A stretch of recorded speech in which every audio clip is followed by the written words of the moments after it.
¿cierto? Y entonces obviamente es muy importante tener en cuenta esta situación, eh, lo que es el fascismo y el nacionalsocialismo. Mm, el fascismo y el nacionalsocialismo obedecen obviamente a lo que hablamos, la extrema derecha, conocida así, clasificada así por el profesor Norberto Bobbio en su texto Derecha e Izquierda. ¿Por qué son los extremos de la extrema derecha, el fascismo y el nacionalsocialismo? Porque reúnen todos los elementos más conservadores, eh, modernos que se conozcan hasta entonces sobre lo que es obviamente una, una, una visión política. Me explico.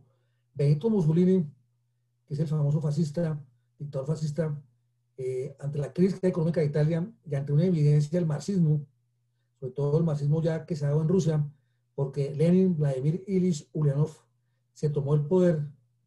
Entonces, ven todo el tema obrero y toda la moda que se pone en Europa, de alguna forma, el fantasma de Rusia, ¿no? Ha caído la Rusia zarista, ha caído. Recordemos que Rusia es un país muy importante en Europa, grande, además en extensión, y por la revolución de Lenin, y además porque pasó la Primera Guerra Mundial, Alemania quedó arruinada, Italia también quedó arruinada por haber perdido la guerra. Entonces, se necesita una filosofía que restablezca otra vez los valores nacionales.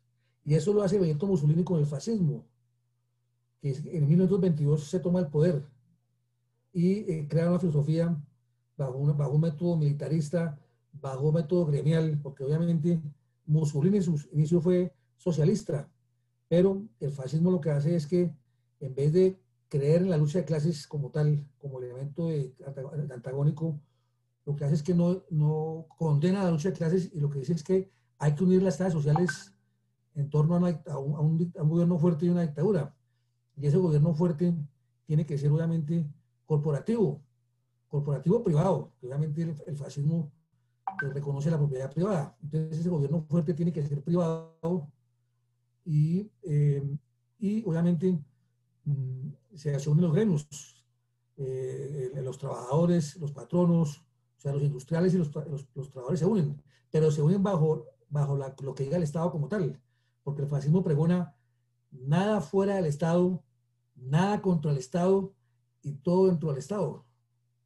Entonces, ustedes se dan cuenta, hay propiedad privada, pero obviamente finalmente es una masa que obedece a una dictadura de partido único, que es el partido fascista.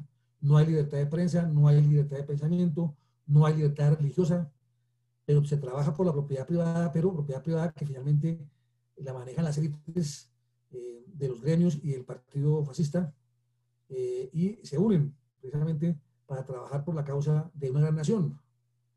El fascismo no tenía una filosofía política ni mucho menos estructurada.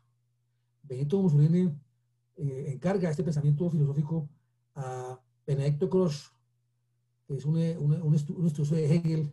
Entonces él toma el nacionalismo de Hegel para explicar estas teorías de todo dentro del Estado y nada contra el Estado, pero fueron unas ideologías realmente muy pobres en el contenido filosófico. Ante todo el fascismo se busca la relación del líder, del que va a salvar la patria, del que va a hacer otra vez grande Italia, que es Mussolini, que quiere otra vez revivir el imperio romano, como lo fue en tiempo de los Césares. Y hay que crear un mito. ¿Qué es un mito? Una idea del caudillo con su pueblo y de la élite, porque esa élite es poderosa y esa élite tiene que obedecerle, tiene que el pueblo obedecerle. Entonces el fascismo no es en ningún momento ninguna ideología política compleja, ni mucho menos lo pretendió hacer. Y obviamente con su sistema corporativista es como su estructura real, orgánica, operativa del funcionamiento del Estado y del gobierno. Entonces, no es una ideología sustentada en pensamientos políticos complejos. Se crea una dictadura de partido único, que es el partido fascista. Todo lo que vaya contra el partido fascista es suprimido. Las iglesias, la religión, por supuesto. Entonces, obviamente que con esta idea de Mussolini, más adelante Adolfo Hitler en Alemania, cuando hace el golpe de Estado en el año 23, adopta algo parecido a Benito Mussolini. en el fascismo. El nacionalsocialismo de alguna forma es muy parecido al fascismo y lo imita de alguna forma, pero Adolfo Hitler le mete el ingrediente del racismo en el sentido de que seguía trabajando como lo veíamos en la clase antepasada en Alemania, el tema del nacionalismo alemán, que Jorge Guillermo Federico Hegel había escrito en 1802 la necesidad de la unión de Alemania, que ha estado dividida en varias regiones, principados, el problema de Prusia, de Austria, que no estaban unidos a lo que es la Confederación Alemana. Entonces, viendo las teorías que hemos visto de Fichte, en el siglo XIX, del mismo Hegel, más adelante aparece Federico Nietzsche, Federico Nietzsche, que va a hablar de sus teorías de la raza superior, de la gran bestia rubia. La gran bestia rubia es que el pueblo ario, el pueblo que tiene raza aria, es el pueblo llamado a dominar el mundo. Entonces escribe su libro Así habló Zaratustra, porque es un ario que habla al pueblo de la necesidad de que solamente los hombres fuertes, los pueblos fuertes deben sobrevivir y los pueblos débiles deben morir. Hace Nietzsche esa premisa de su pensamiento político y de la gran bestia rubia. O sea, la gran bestia rubia es el pueblo alemán, el hombre, el superhombre. Por eso ellos dicen en Así habló Zaratustra, Dios ha muerto, viva el hombre fuerte. Y Nietzsche también le da muy duro al cristianismo porque es una filosofía de fraternidad, de amor para los débiles. Y dice que no, que el cristianismo también no sirve y tampoco sirve también la democracia liberal, que eso de darle al pueblo la igualdad, ¿para qué? Si el pueblo no sirve a todo el mundo, que en el mundo hay hombres fuertes y hombres débiles, y que los hombres fuertes mandan sobre los débiles en todas las condiciones humanas.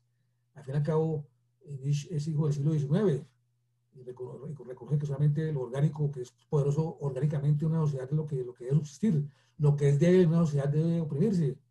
Y cuando le brotan a Nietzsche por el cristianismo, dicen, el cristianismo es una filosofía demasiado elemental, eso del amor al prójimo y esa cuestión de la fraternidad, porque sí, no, eso es una filosofía de débiles.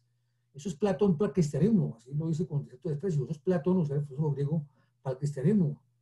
¿No? Lo que entonces le da muy duro a la filosofía cristiana y habla del hombre poderoso, ¿no? Entonces habla por eso entonces todos los elementos del hombre poderoso, del hombre que debe subsistir porque es fuerte, Dios ha muerto, vive al hombre, el gran superhombre, precisamente que se debe formar ese mito, van a ser elementos que van a tomar tanto el fascismo como el nacionalsocialismo, ¿no? Entonces sí hay un antecedente en Nietzsche muy fuerte de estos elementos, pero sin embargo a Nietzsche, todas estas barbaridades que hubo de muertes para imponerse en Alemania y en Italia, el fascismo y el nacionalsocialismo y de perseguir a la gente, pues no hubiera calado con él. Por eso muchos no identifican totalmente a Nietzsche como el padre de estas ideologías, de alguna forma, ni a Hegel, que tampoco lo era. Más bien fueron fueron utilizados por esos movimientos fanáticos que eran el nazismo y el nacionalsocialismo, el fascismo y el nacionalsocialismo, pero no eran en ningún momento elementos, como repito, no son filosofías estructuradas de ninguna manera por filosofías serias. No, es la necesidad de Alemania, que ha perdido la Primera Guerra Mundial, que ha estado ocupada por Francia, que está la República del Weimar humillada por el Tratado de Versalles de Estados Unidos, del presidente Wilson, y que su economía está también mal económicamente porque pasó la Gran Depresión del año 29, que se quebró la bolsa de Nueva York. Entonces esos países están pobres, no producen, gran parte de su producción está minada, sobre todo la influencia de Francia es muy fuerte porque Francia se aprovecha de vencer en la Primera Guerra Mundial para tomar territorios de Alemania muy poderosos en hidrocarburos, como son las regiones de Alsacia y Lorena. Entonces Alemania se ve que le han quitado gran parte de su territorio y que gran parte está manejado por los intereses de Estados Unidos y por los intereses de Francia. Entonces ahí nace, por la quiebra económica, el fascismo, el nacionalsocialismo toma fuerza. Hitler hace un golpe de Estado, un intento de golpe de Estado en 1923. Ese golpe de Estado de 1923 se llamó el Putsch de la cervecería. Fue un golpe de Estado fallido, pero más adelante gana las elecciones, porque logra formar el Partido Nacional Socialista, que es también corporativista como el fascismo, son muy parecidos, porque se basó mucho en Mussolini, lo tomó como ejemplo, pero con la diferencia que Alemania sí era una nación poderosa con una gran economía, con gran riqueza de hidrocarburos y minera que no tiene Italia. Y por eso van a ser aliados en la Segunda Guerra Mundial. Pero el que va a mandar la parada es Hitler sobre Mussolini, porque es el que tiene el poder real del que puede hacer la guerra. Entonces, estas filosofías son filosofías que, vuelvo, repito, que no son en lo ideológico nada profundas, pero fueron importantes en la humanidad. Y como diría el profesor Norberto Bobbio, son la expresión de lo que se llama la extrema derecha en su realidad, el fascismo y el nacionalsocialismo, porque son conservadoras, son nacionalistas, porque creen obviamente en el ataque a otras razas, a otros pueblos, imponen su credo político, creen en la imagen del caudillo, ambas, como Hitler, como son los oradores, el pueblo se debe a ellos, crean un mito como tal, de que hay que creer en él, ciegamente en el caudillo, y nos va a guiar a la verdad, a la grandeza de Francia y de Alemania, el Tercer Reich. El primer Reich en Alemania fue Otón I, en la Edad Media, con el gran imperio romano-germánico. El segundo Reich fue la unificación de Alemania en 1870, es así políticamente muy fuerte también, y se hizo con Bismarck y el Kaiser Guillermo I de Alemania, cuando se unieron los estados confederados alemanes, los prusianos, los austriacos, los alemanes del sur, y se formó Alemania y se volvió Alemania potencia. Y como lo llamamos la pena antepasada, desafió a Inglaterra de la Guerra Victoria, que era la Inglaterra poderosa del siglo XIX, porque Francia, ya está Alemania unida, porque siempre todos los países europeos lucharon para que Alemania no se uniera, porque sabían el poder que tenía Alemania como nación fuerte en recursos, un pueblo que la verdad es un pueblo trabajador, disciplinado, que sí lo es, de verdad, y nacionalista, y por fin lo logra en 1870. Entonces, ese pueblo humillado porque perdió la Primera Guerra Mundial con Estados Unidos, pues con Hitler encuentra esa vocación y ese resurgir, acabar la República de Weimar, que era como se llamaba Alemania, humillada por los Estados Unidos y por Francia, su vecino, que siempre se odiaron, toda la vida se odiaron entre Francia y Alemania, y siempre, toda la vida, pelearon territorios, especialmente la región de Alsacia y Lorena, que es la región rica en hidrocarburos. Entonces, surge el nacionalsocialismo, no surge porque sí, surge obviamente también obviamente el tema contra los judíos, por el tema que los judíos manejaron la economía de estos países y todo el tema de los bancos que eran de los judíos, del sector financiero, que hacía préstamos financieros a grandes precios. Entonces, Hitler se impone, pero obviamente pierde la Segunda Guerra Mundial por muchos errores, la invasión a Rusia, que cuando incumple el tratado Ribbentrop-Molotov, Ribbentrop el canciller de Hitler y Molotov el canciller de Stalin, e invade a Rusia, aunque Rusia era comunista, se dan esos pasitos, Stalin le ha dicho, bueno, usted allá maneja el occidente de Europa, y a mí me deja aquí el oriente tranquilo, aunque se odiaban, hicieron un pacto práctico, pero Hitler obviamente lo incumple, vaya a Rusia, no había terminado de invadir Inglaterra, entonces obviamente Alemania pues pierde la guerra, porque en el día de la invasión por Normandía al norte de Francia, en fin. Aquí tenemos ya lo que nos ha faltado la vez pasada sobre las ideologías de extrema derecha, el fascismo y el nacionalsocialismo. Ya aquí entramos ya a la izquierda con un antecedente de Jorge Guillermo Federico Hegel, que hemos hablado todas las clases de él, porque va a ser un filósofo alemán que ya lo veíamos que llamó a la unidad de Alemania en su libro La Constitución Alemana de 1802, pero que va a cambiar también porque va a ser una reinterpretación de la historia, de su filosofía de la historia, ¿no? Es indudablemente un hombre de mucha influencia en la teoría política. Él sí, un teórico político, que sí lo fue, y filosófico, y todo. Y obviamente él va a tomar elementos tanto la izquierda como la derecha, pero no es que sea ni el padre de ninguna ideología, si él jamás hubiera imaginado que su pensamiento fuera utilizado como lo utilizaron, pero de alguna forma la derecha lo utilizó con el tema del nacionalismo, ¿cierto? Y la izquierda lo va a usar, como ya lo veremos, con el tema de la dialéctica, porque ya empezamos a tratar del tema de la izquierda cuando Carlos Marx precisamente va a usar la metodología de Hegel para explicar, obviamente, el llamado socialismo científico, entre comillas, ¿no? Entonces, Hegel parte de todo un sistema filosófico muy complejo, ¿no? Además vuelvo a repetir, es un hombre de la escuela histórica. Él cree que las la historia evoluciona por fuerzas sociales, que los espíritus nacionales son todos esos factores económicos, políticos, religiosos, que entre sí se relacionan, que van generando la identidad de los pueblos. Entonces, cada pueblo tiene lo que se llama un espíritu nacional, que son toda su identidad en lo económico, en lo político, en lo filosófico, en lo religioso, todas las tensiones internas sociales que hay de lo político, lo religioso, lo filosófico, y la suma de los espíritus nacionales, o sea, de cada país, de lo que es la identidad de cada país, forma el gran espíritu nacional, el gran espíritu universal, perdón, porque cada nación va creando su propia identidad nacional, como vuelvo y repito, con sus factores económicos, sociales, porque es una creación consciente, racional, que desarrolla cada pueblo. Entonces desarrolla lo que es su economía, su religión, su folclore, su idiosincrasia. Entonces, todas las tensiones que hay internas va formando, por el paso del tiempo, su propia identidad nacional.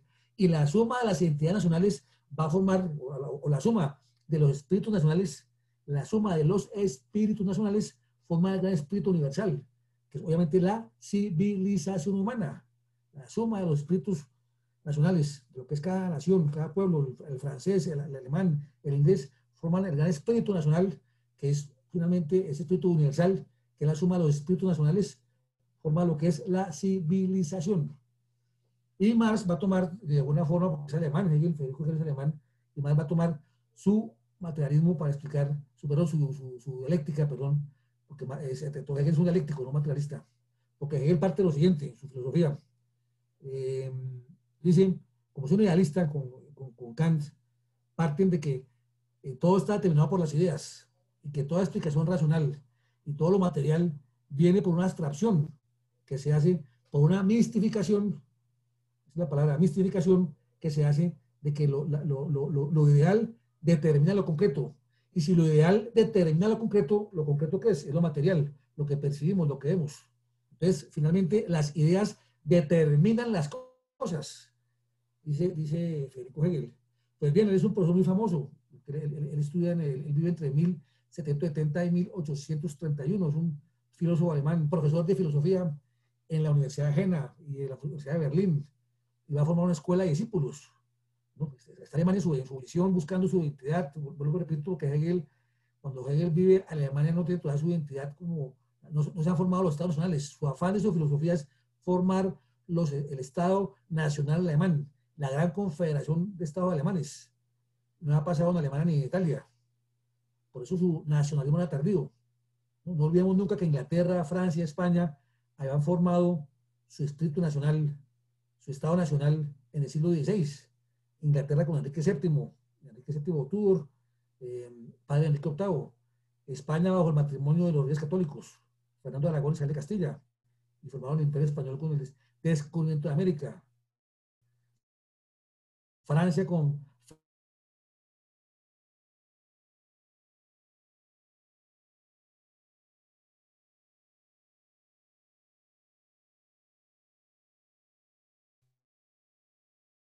entonces Marx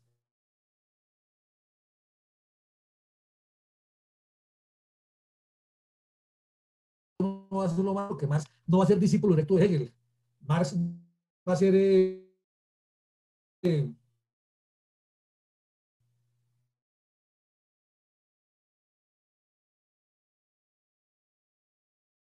Hegel, porque lo conozco como filósofo. Y ahí van a hacer, se llama la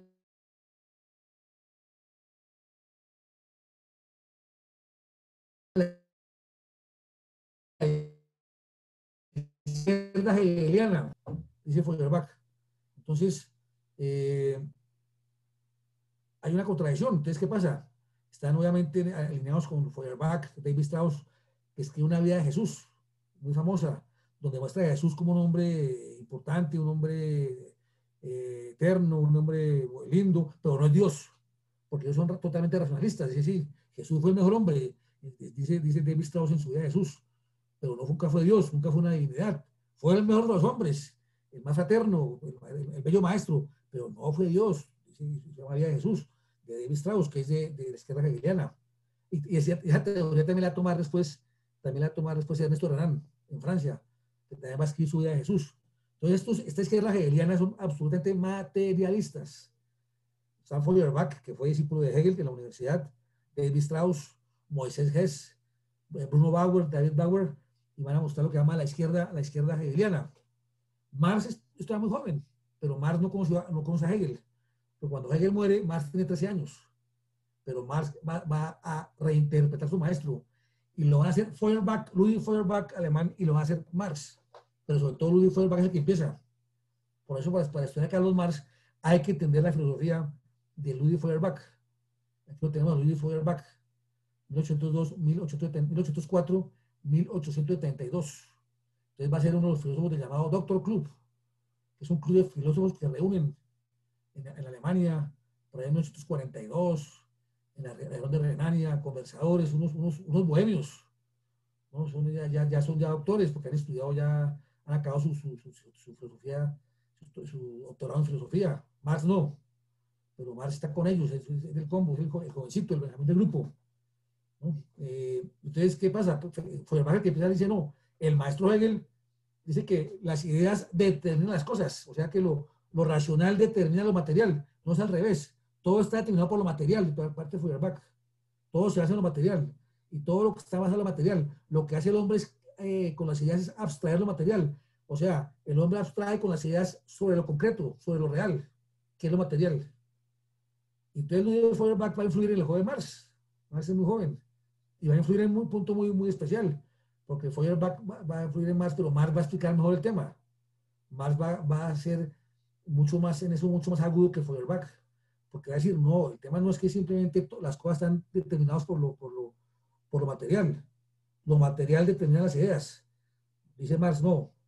Sí, es cierto, lo material determina las ideas, pero ojo, son las relaciones económicas lo que determina toda una sociedad. Todo el hombre, la sociedad está determinado por las relaciones económicas. Entonces ya el concepto de Marx no es simplemente materialista, sino es un tema economicista. Y este es el aporte de Marx, en el sentido que filosóficamente dice, no es únicamente el tema del materialismo, porque Feuerbach decía, en últimas, el hombre es lo que come, porque todo el hombre está determinado por material. Si no tiene lo material, no tiene su vida sentido, porque todo en su vida parte de ahí. Y a partir de lo material construye lo espiritual, construye lo ideológico, construye lo institucional, lo político, todo. Va a decir, más que lo material es las relaciones económicas. Y ahí viene lo que se llama el determinismo económico, que es parte de la filosofía, obviamente, marxista. Y es una expresión que tiene. Entonces, Marx es una crítica a su maestro Feuerbach. Entonces, cada discípulo va mejorando a su maestro. Feuerbach critica a Hegel, digamos así, ¿no? Fundamental. Y Marx critica a Feuerbach. Sin embargo, Marx toma de Feuerbach el tema del ateísmo. Cuando Marx desconoce a Dios, porque Dios no es real, todo se hace en lo material, porque la materia no se crea y se destruye, se transforma. Entonces, se basa en lo material. Marx, pero Marx dice, son las relaciones económicas. Y todo está por las relaciones económicas, dice Marx. Todo. Y todo lo que conocemos en una sociedad humana, en la civilización humana, está determinado por las relaciones económicas, por los modos de producción económico, la religión, las instituciones, el Estado, todo. Hay una estructura que está todo basado en las relaciones económicas. Y así ha sido en la historia de la humanidad, dice Marx, ¿no? Entonces dice todo, lo que conocemos de Estado, de religión, todo eso nace a raíz de qué? Del desarrollo material de los pueblos. Como los pueblos se han desarrollado en la historia en sus relaciones materiales y económicas, ahí está determinado eso. Entonces, obviamente, que cambia de alguna forma con esta metodología, cambia Marx todo el tema de las relaciones económicas, porque va a decir, ahí va a crear la base de su materialismo histórico. Pero para eso también va a usar la metodología, Carlos Marx, la metodología de Hegel, la dialéctica. ¿Y cómo lo va a hacer? Aquí tenemos a Carlos Marx, ya ahorita hablaremos de Engels, su amigo, de aventuras intelectuales, pero ahorita estamos hablando de Marx, porque es realmente el padre del llamado socialismo científico. Y de la extrema izquierda, totalmente es ¿no? La extrema izquierda es él realmente, y sus teorías. Entonces Marx va a decir, la historia de la humanidad se ha dado por una lucha de clases. Como todo está determinado por lo material, por lo económico, toda la vida en la historia de la humanidad hay una lucha de clases, que se da esa lucha de clases entre los que tienen el poder económico y los explotados. Entonces él explica, por ejemplo, en la antigua, dice, en la antigua hay un motor de la economía, fue la esclavitud. La esclavitud fue la institución que movió la economía. ¿Y quién era, entre quién es la lucha de clases? Entre el esclavista y el esclavo. ¿Y cuál era el modo de relación económica? La esclavitud. Toda la actividad económica estuvo regida por la esclavitud durante la antigua. En la Edad Media, que es a partir de la caída del Imperio Romano de Occidente, en el siglo V cambia para Marx, eso dice, va a ser la tierra, la propiedad privada, la que va a ser el eje de las relaciones económicas. Y va a haber una relación entre el señor, el siervo, no sé qué es el feudalismo, el señor feudal era el dueño de una tierra, y que tenía unos siervos de la gleba que trabajaban para él. Entonces en la Edad Media los siervos de la gleba trabajaban para el señor feudal. Y les daba techo y comida con base que le trabajan la agricultura. Entonces, el modo de producción económica, ¿cuál va a ser? Va a ser la agricultura. Así como la antigua, el modo de producción económico fue la esclavitud. En la Edad Media, ¿qué va a ser? Va a ser la agricultura. Y la lucha de clases va a ser entre quiénes? La lucha de clases va a ser entre el señor feudal, que tiene la tierra, el rey, el príncipe, el noble, ¿cuál es el explotado? El explotado es el siervo de la gleba, que trabaja la tierra, y que le dan comida y techo a cambio de su trabajo, ni siquiera le dan un salario. Entonces, esa va a ser la relación económica. Luego dice Marx, avanza la historia, porque Marx, como Hegel, cree en la escuela histórica, cree en que los pueblos se desarrollan también con base, obviamente, en sus relaciones económicas a través de la historia. No creen en ideas innatas, ni en líderes, ni que alguien apareció en la historia como un gran hombre, no, sino que eso, no, porque Marx dice, la historia es el hombre, no el hombre la historia, o sea, es decir, las condiciones sociales, económicas de una sociedad, de un país, son las que determinan la forma de ver la vida de los hombres. O sea, el medio ambiente, el medio político, el medio social es lo que va a determinar que nazca un hombre. Un hombre no va a hacer historia porque sí, no, va a hacer historia porque aparece en un ambiente determinado de la historia, político, económico, social, religioso. Entonces, va explicando así con su materialismo histórico todo el tema de la relación. Ya vamos al tema de cuando ya él vive. Cuando ella vive, ya está en la época en que ya llegó la primera revolución industrial, 1750, en Inglaterra, con los telares, y llegó también luego la navegación a vapor. Entonces ya es un mundo ya mucho más fuerte, mucho más mecanizado. Entonces, más dice, ¿qué ha pasado? Ya no es la relación entre el señor feudal, el que tiene tierras, el noble, ¿no? y el siervo de la gleba que trabaja la tierra con la agricultura. Ya se ha formado una nueva clase social, una nueva lucha, que es el burgués industrial, en las factorías, en las ciudades, en Londres, en París, en Berlín. ¿Con quién? Con el proletario, el obrero, el que trabaja en las máquinas, en las industrias, en las factorías. Ahí está como la lucha de clases. El burgués, el empresario que tiene el dinero, y el explotado que es el trabajador. ¿Por qué? Porque como lo dije también en la conferencia antepasada, la revolución industrial quedó incompleta, la revolución francesa quedó incompleta, porque la revolución francesa habló de libertad, igualdad y fraternidad, pero en lo real la igualdad quedó muy mal, porque quedó, sí, ahora el hombre es un sujeto de derechos y obligaciones, tiene poder, ¿cierto? Puede contratar, porque ya es ciudadano, ya no es un súbdito, pero ¿qué pasa? Que ese hombre trabaja por un salario, pero un salario paupérrimo que le paga el industrial, el empresario, por trabajar las máquinas, y además con condiciones higiénicas muy malas. Entonces dice Marx, eso está incompleto. Ese hombre es un hombre explotado. La explotación del hombre por el hombre.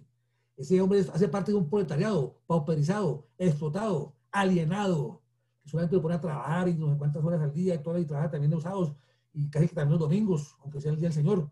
Lo puede trabajar ese pueblo obrero, le dan duro ese pueblo obrero. Es la miseria que escribe Charles Dickens en Historia de dos ciudades. Habla de esa época del siglo XIX, la explotación en Londres, del proletariado por parte de los industriales. Entonces Marx, que Marx va a vivir en Londres.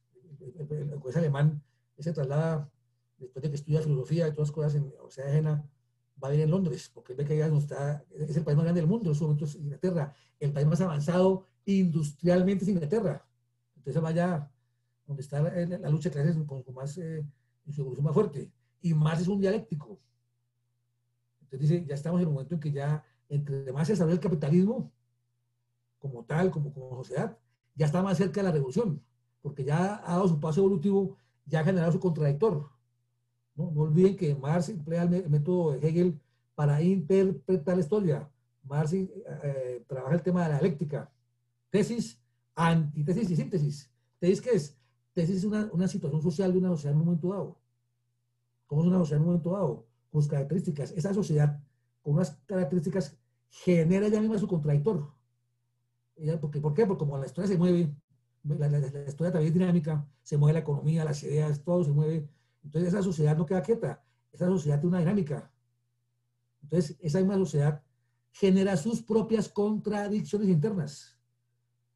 ¿Y qué le pasa? Nace unas ideas diferentes, que son la antítesis, que son las personas que tienen unas ideas o la situación social que se genera por la propia contradicción interna, y entonces hay un conflicto. Hay una lucha entre tesis y antítesis. Y así dice Marx, que así ha sido la historia de la humanidad siempre. Por eso se llama materialismo dialéctico también. Porque donde explica todo con el método dialéctico de Hegel. Por eso adopta el método de Hegel de dialéctica. Entonces, lucha entre la tesis de su momento con su situación social y la antítesis, su contradictor que se formó. Entonces, hay una lucha interna. De esa lucha interna entre las dos fuerzas nace una tercera lucha, una tercera fuerza. Van a ser una tercera fuerza, que es la síntesis. La síntesis. ¿No? Que es lo que queda de esa lucha entre la tesis y la antítesis. Entonces nace una tercera fuerza que es la síntesis, que toma lo bueno, lo que quedó de la lucha de contrarios entre la tesis y la antítesis. Nace la síntesis como tercera fuerza, que es una nueva realidad social. ¿Cierto? Y esa nueva realidad social con el tiempo se consolida. Con realidad social se consolida, eso toma un tiempo, esa situación social se consolida y se vuelve tesis. ¿Por qué? Porque en la dialéctica siempre es movimiento. En la dialéctica los hechos sociales no se quedan quietos. Entonces, ¿qué pasa? Que esa síntesis que fue un resultante de una lucha, ¿cierto?, interna, ¿cierto?, de realidades sociales entre la tesis y la antítesis, se vuelve después una tesis, porque ya se consolida. Y así viene un contradictor. Esa tesis, ella misma, esa situación social, va a generar su propio contrario. Y así, permanentemente, es un ciclo permanente. Tesis, antítesis, síntesis, síntesis que se consolida como tesis otra vez, porque se consolida socialmente en el tiempo, con nuevas realidades sociales, ¿no? Y así, sigue el ciclo, ¿no? Pero Marx dice, ya llegó el momento de que está determinado por la lucha de clases, permanentemente. Entonces Marx dice, claro, es un hijo del siglo XIX, del tema de la lucha de clases, de la revolución industrial entre los obreros y los capitalistas. Entonces Marx va a decir, bueno, hay que hacer una revolución, porque el proletariado está protegido. Los industriales los manejan. Lucha de clases. Siempre la historia, dice Marx, está determinada por una lucha de clases. Y tiene un compañero intelectual que se llama Federico Engels, que es un compañero intelectual, Federico Engels, su compañero de aventuras intelectuales. Aquí lo vemos, tan valioso como él, porque muchas veces la gente habla de Marx, pero este fue un compañero muy valioso de él. Fue su gran amigo, Federico Engels, alemán también, pero es un hombre próspero, Federico Engels, que además lo mantuvo económicamente, porque Marx fue un hombre que fue un agitador de masas, un agitador de obreros, pero no era un hombre rico ni mucho menos. Ha casado con Jenny Westphalen, una mujer de aristocracia alemana. Marx había nacido en Treveris en 1818 y había emigrado a Alemania por cuestiones políticas, porque como era marxista, en el sentido que era socialista, pero no era socialista, y el tema obrero, entonces los gobiernos lo vigilaban, la policía lo seguía, un agitador, un subversivo. Entonces, conoce en Inglaterra a Federico Engels, que es un empresario alemán, pero próspero, que es el que lo patrocina. Marx tiene una familia numerosa, tiene varios hijos, y muchas veces pues, pasan hasta hambres, con la familia, hambre y todo, porque lo he dedicado a estudiar, a escribir. Es un tipo que se pasa metido en la biblioteca todo el tiempo, en la casa, escribiendo de todo, escribiendo a obreros, escribiendo a sindicatos, moviendo ideas. Y este señor es que lo sigue con fervor, lo admira mucho, y lo patrocina inclusive hasta económicamente, en su vida diaria, ¿no? Entonces, va a ser también un intelectual, Federico Engels. Va a escribir un libro muy famoso que se llama Federico Engels, El origen de la familia, la propiedad del Estado. Se llama el libro de Federico Engels. Muy famoso además, de los sociológicos, libro de Engels, ¿no? Entonces va a ser su amigo y lo va a mantener. Inclusive el humano le va a hacer un cuarto muy especial. Marx es un poco enamorado, bohemio, trasnochado, claro, se pasa escribiendo, leyendo, ¿no? Se ha enamorado de la muchacha de servicio de su casa, ¿no?, para que cuiden a sus hijas, ¿no? Y le ha embarazado Carlos Marx. Y sabe que es porque pues, el que únicamente está en la casa en ese momento es Carlos Marx.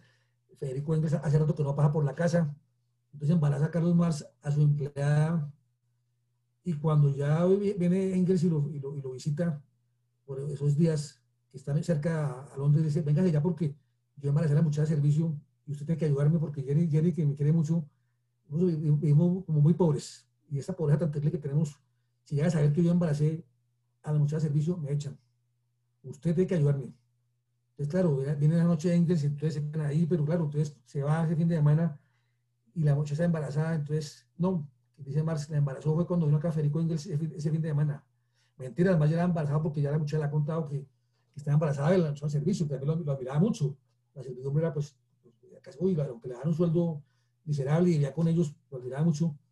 A Marx lo querían, pero dijo, no, yo no puedo asumir que padre su hijo porque Jenny es muy brava, muy celosa, me echan a mí, pues aquí jefe socialista, sindicalista, pero a mí eso no me lo perdonan, y además vivo muy mal económicamente porque yo me paso escribiendo libros y estudiando y todas las cosas, y no un poco de producir, tener unos hijos, ya inclusive habían muerto hijos de hambre, en un momento hubo un hijo varón de Marx que murió de hambre porque no tenían que comer, entonces bueno, la historia era terrible, entonces eso sí no lo perdonaba Jenny, que era muy bella, de ojos verdes, pero bueno, también muy brava, no le perdonara a Marx eso, entonces Engels en un momento dado diciendo, sí, se le dice a Jenny, yo soy papá, yo embaracé a la muchacha, a la empleada. Yo soy, bueno, entonces ayúdanos también con tu hijo, con tu hijo, porque ¿qué hacemos? Nosotros que mal económicamente, ya esta muchacha embarazada, que además es nuestra fiel servidora, pues ayúdanos también a que, más práctica para tener la familia, porque ayúdanos, porque más a veces producía plata, pero muy poco. Realmente Engels era el que mantenía la familia, y Engels admiraba mucho a Marx,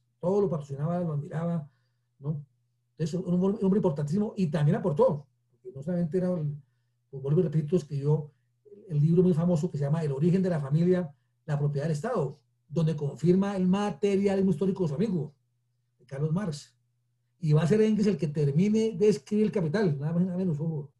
El Capital lo escribe Marx en 1867, la primera parte, pero Marx lo deja incompleto y va a ser Engels, que va a sobrevivir, que termina de escribir El Capital. ¿Cómo? Con lo que Marx dejó escrito. Marx deja unas notas, unos memorándums sobre El Capital, sobre su obra cumbre, y va a ser Engels el que lo va a escribir.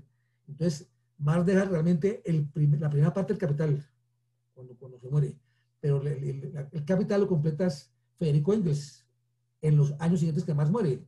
Marx muere en 1883, Engels muere en 1895, pero va a ser Engels el que completa el Capital, lo que se llama la segunda y tercera parte del Capital. Claro, basado en Marx, por supuesto, los transcribe y algo los interpreta. A propósito del Capital, es muy bueno dar una visión que da Paul Johnson, famoso historiador inglés, todavía vive. Paul Johnson nació en 1928, tiene 92 años todavía, no ha muerto.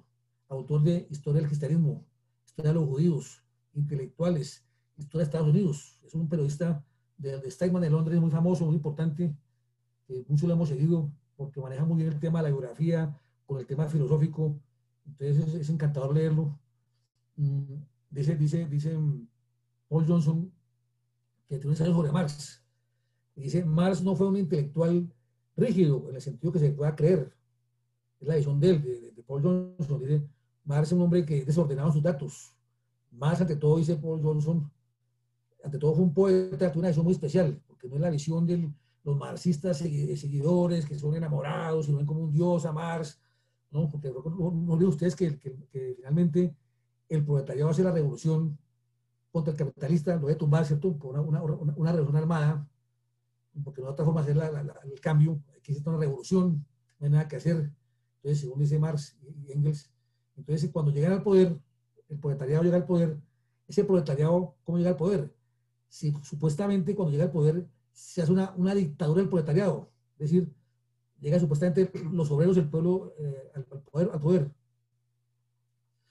Y ese pueblo se toma todos los medios de producción económica, es decir, nada de propiedad privada, queda abolida la propiedad privada y se establece la dictadura del proletariado, ¿cierto? Entonces, ¿qué pasa? Se establece la dictadura del proletariado, no hay propiedad privada, no hay partidos políticos, todos como bajo los intereses del proletariado, no hay tampoco libertad de cultos, no hay libertad de prensa, porque todo está bajo la dictadura del proletariado. ¿Y qué es el Estado, realmente? Ese Estado se marchita, Marx no dice cómo se marchita. Y cuando el Estado se marchita, se llega al comunismo, que el comunismo es como el Estado ideal, sacaba la lucha de clases, que era el gran afán de Marx, era la lucha de clases, ¿no? Entonces, se acaba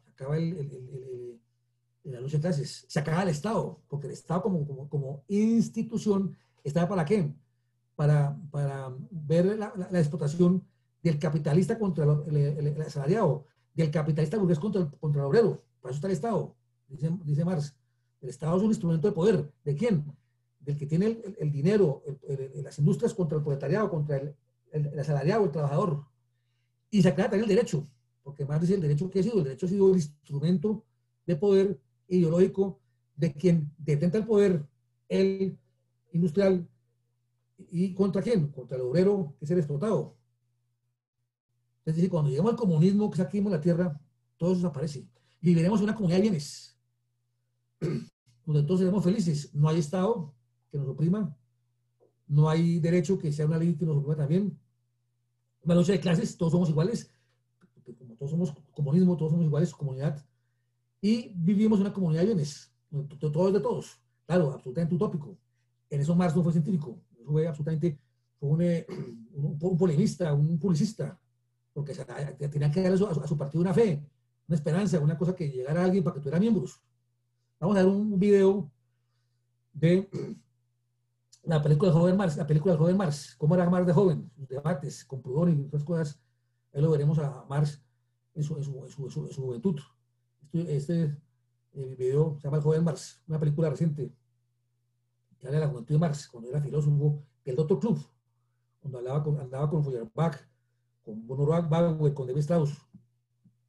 Aquí tenemos el video de el, el joven Marx. Vamos a ver el video del joven Marx, el más joven, cuando está en el Club de los Doctores, ¿no? y empezó a hablar del materialismo histórico y todas las cosas. El joven Marx. Ciudadanos, quiero ceder la palabra a quien, viniendo de Lyon, nos honra hoy con su visita, nuestro gran y estimado Proudhon.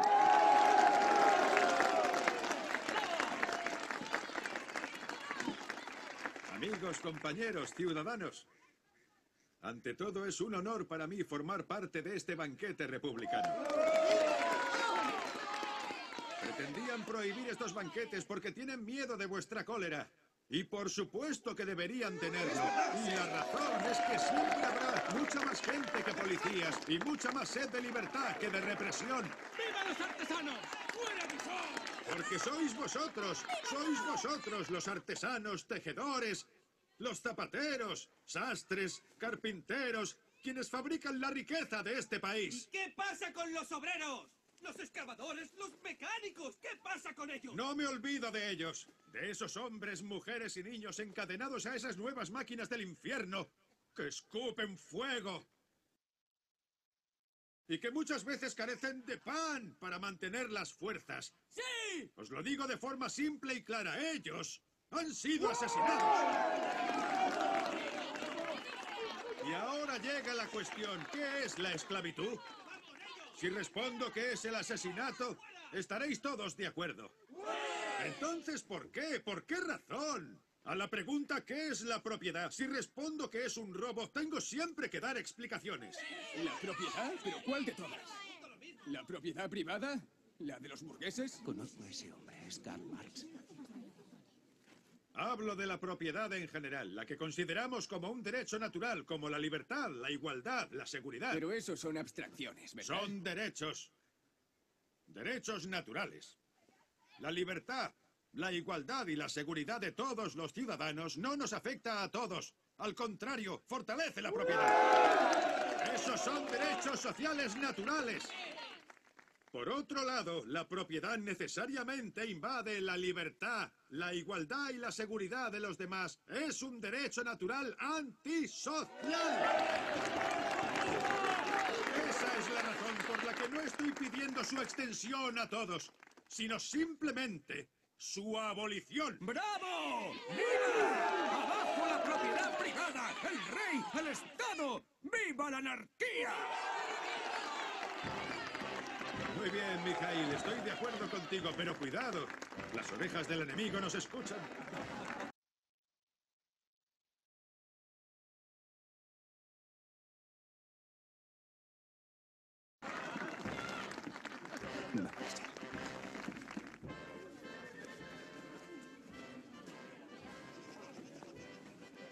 Mikhail Alexandrovich Bakunin. He visto cómo te enfrentabas al maestro. Son los demás quienes le llaman maestro. Para mí no hay maestro, ni Dios, ni rey. Karl Marx. No soy anarquista. Lo dudo mucho. Leo los anales franco-alemanes. Tu mano. Percibo la sangre hirviendo en las venas de un hombre. Y hierve en las venas de tus escritos. ¿Lee los anales? ¿Por qué no escribe para ellos? Proudhon, te presento a Marx, de los anales franco-alemanes. Buenos días. Marx, Es un placer. Mi mujer, Jenny. mucho gusto. Buenos días.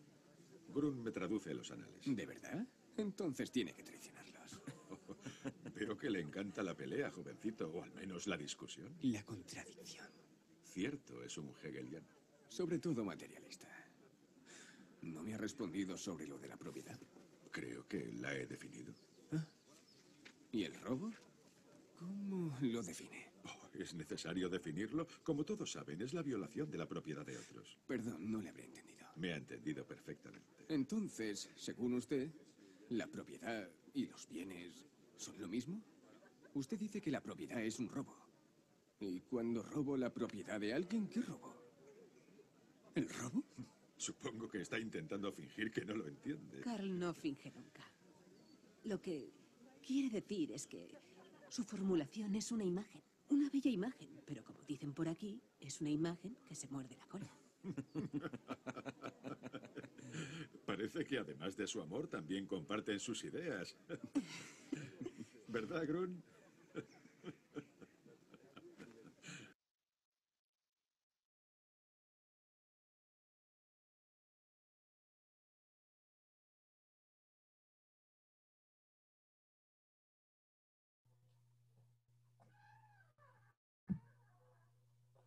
Bien, entonces ahí vemos la imagen. Este encuentro es de Marx con Proudhon, con el francés Proudhon, que ha hecho que la propiedad de un robo, pero Marx le dice que usted tiene el video, Marx que está con el sombrerito de copa, y está con su esposa, con Jenny Westphalen. Entonces, han escuchado a Proudhon, en 1842, cuando la Renania alemana, el doctor Club, el club de los doctores, todos los jóvenes hegelianos. Entonces, ahí usted en el video, Proudhon ha dicho que la propiedad es un robo, pero lo dice como conceptualmente de la propiedad. Marx, que es un hegeliano y además es un realista, porque es materialista, dice, no, una cosa son los bienes, otra cosa son la propiedad, como la propiedad es un concepto. Entonces, el robo es la propiedad o los bienes, porque Marx es materialista. Entonces, lo que pasa es la propiedad es un concepto, aquí es el tema de los bienes concretos, lo real. Después hace Proudhon le da durísimo, ahí se van cordiales, pero después lo va a insultar y que no le va a decir más, porque Marx es un dogmático. Es bueno también que lo miremos así. Marx es un dogmático, porque además va a tener un problema metodológico muy complicado. Marx no es un científico como tal de la sociología, en el sentido que el Capital, que es una máxima obra, donde demuestra cómo ha sido esa lucha en lo económico entre el capitalista industrial y el proletariado obrero. Marx va a mostrar muchas cifras, por ejemplo, inexactas. Paul Johnson en sus libros intelectuales lo dice, que muchas de las cifras que Marx criticó, todo el tema obrero, industrial, de relaciones en el capital, en su obra, son datos desactualizados, que son datos de 1845. Cuando Marx escribe el Capital, últimos trabajos, 1865, son datos de hace 20 años. Dice Paul Johnson, y lo demuestra en su ensayo sobre Marx, dice, son datos sobre cómo es el tema de los trabajadores ingleses que vivían en Inglaterra, cómo vivían, sus condiciones. Entonces escribe un libro en 1865-66 con datos de hace 20 años, del 45, desactualizados. Lo más que le aporta también la teoría de la plusvalía, ¿no? Que es la teoría que dice que sí, que las ganancias, que hay un problema que en un momento dado, esa relación de trabajo entre el trabajador industrial, las ganancias del industrial él le da un salario al trabajador por un trabajo, pero por todo lo que lo ayuda a producir, hay una faltante, ¿no? Que es lo que se gana el capitalista, se llama plusvalía, técnicamente.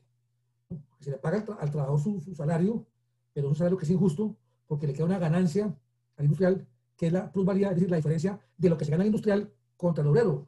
Eso se llama plusvalía. Y en la plusvalía está la explotación económica, dice Marx. En ese faltante, ¿no?, del que le dan al trabajador por producir un bien económico, ¿no?, por lo que le hace su trabajo físico, ¿no?, que se le hace salario, pero lo que se gana, esa diferencia en lo que se gana el industrial, que no trabaja, esa diferencia es lo que está materializado, la explotación económica industrial, es lo que dice Marx. Entonces, es otra teoría que es muy importante, pero muchas veces, pero todo el tema del capital, que además es un libro complicado de leer, difuso, contradictorio, con datos viejos, dice Paul Johnson, y lo demuestra, con datos viejos de hace 20 años, que no tengan que ver con la realidad de las fábricas, de los obreros y todo. Entonces, que eso no tiene nada que ver, que eso es absolutamente inexacto y real y desactualizado. Dice, entonces eso es terrible. Entonces, no está obviamente actualizado el capital. Además, Marx es un absolutista, un hombre contradictorio, es un hombre fuerte, dogmático, es un gran periodista, que hace buenos artículos, pero ante todo es un gran publicista, hace artículos efectistas, artículos que la gente los lee con sus efectos, toma frases de otros filósofos, de Heine, toma frases de Proudhon, toma frases de Ferdinand Lassalle. ¿Para qué? Para hacer efecto a su idea marxista, porque es un agitador de masas, ¿no? Entonces, y por eso la importancia de él como tal, ¿no? No fue nunca una fábrica, nunca habló con obreros, él todo se basaba en libros.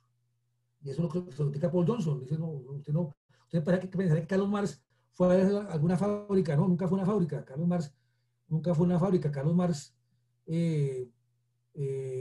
nunca fue una fábrica. Carlos Marx lo que fue un estudioso. En Londres, encerrado en una biblioteca estudiando, pero él nunca fue una fábrica como tal, ni habló como obreros, nada. Todo lo basaba en libros, en revistas, estadísticas, pero él como tal no conversó con los obreros, ¿no? Entonces es muy importante que quede esa cuestión clara. ¿Alguna pregunta sobre el tema? Porque estamos iniciando el tema de la izquierda. Hoy vimos obviamente el final del tema de la derecha y la izquierda. Aquí vemos la bibliografía del tema que hemos visto, la bibliografía de lo que es Paul Johnson, intelectuales, Eric Fromm, Marx y su concepto del hombre. Todos esos libros se consiguen. Van a la Lerner, allá consiguen todos esos libros que quieren el tema, leerlo, profundizarlo. Herbert Marcuse, Revolución y Razón, de Barcelona. David MacLean, se llama Marx, su legado. También un libro muy bueno porque habla de todo lo que fue el marxismo, y después habla de Lenin, de Stalin, George Sabine, que es un gran libro sobre teoría política. Todos consiguen esos libros todavía, unos más que otros y otros menos, en la librería Lerner, aquí en Bogotá, en la 11 con 93, o en el centro de Bogotá, en la avenida Jiménez con Cuarta, que hemos basado en la universidad. El gran libro de ellos, no olvidemos, fue el Manifiesto Comunista, que es el gran libro de Marx, el Manifiesto Comunista, que es el donde ellos sintetizan con Engels todo lo que es como la Biblia, por decirlo así, la Biblia del marxismo-leninismo. Es la obra cumbre de 1848, cuando dice proletarios de todos los países unidos, como la gran proclama, ¿no? Dice que es la revolución, ha sido explotados por los industriales. ¿Por qué? Porque el país, el tema no es el tema del nacionalismo, ojo, para el marxismo el tema es un tema de la situación del proletariado a nivel mundial, ojo. Y es un elemento clarísimo de izquierda. Es el problema del tema, es la explotación económica del proletariado a nivel mundial. Marx no distingue el obrero alemán, del obrero colombiano, del obrero ruso, del obrero de Angola, del obrero en China, no. El problema de la explotación económica del obrero es un problema mundial. Por eso es un antinacionalista. Y es un elemento absolutamente de izquierda eso de Marx. Es un tema del proletariado como clase social explotada económicamente, ¿no? Y es la causa, obviamente, de la lucha contra la burguesía mundial. No se fija en nacionalismo, de que el pueblo alemán sea el pueblo grande espiritualmente, que el pueblo italiano sea unificado. No, es un problema económico, porque es una forma de ser un economicista. Digamos, si la política, el marxismo tiene finalmente esa cuestión, o sea, es una visión economicista de la política. Todo está basado en la economía, en los modos y en los medios de producción económica. ¿Alguna pregunta, de verdad, alguna duda sobre esta cuestión? Inquietudes, por favor.